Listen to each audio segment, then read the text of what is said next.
It was my job, and I did my job correctly and well. She's 98 years old, and last May of 2016, she was awarded the Medal of Freedom by President Obama on the day she had a building dedicated to her at the Langley Research Center. So sometimes you can be a hidden figure and then all of a sudden come out of that hiding. Joanne Morgan. Let's talk about Joanne Morgan. The first person who was in mission control, the Launch Control Center. Boy, that's really where I wanted to be, right there. She's right there. And what's important about that is she was the only woman who was in there at the time. And she was physically in the firing room. 1978. So if you stop and think about it, that was about 15, 16 years after the NASA started their space program. And the first American woman in space.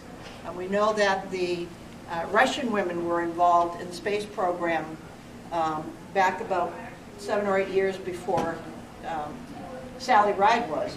But Sally Ride was the first American woman in space, and that happened in 1983. Since the U.S. space program began in 1958, NASA has achieved much in the realm of space exploration. From lunar landings to voyages into the depths of our solar system, NASA has built a storied history.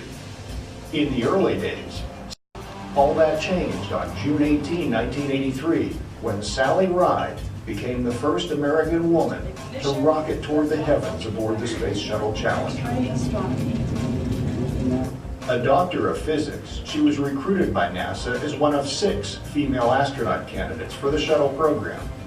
While her first job was as a mission control communicator to orbiting shuttles, Sally Ride soon found herself in orbit during 1983's STS-7 mission.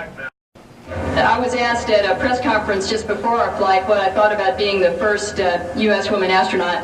I was quoted as saying that it was no big deal.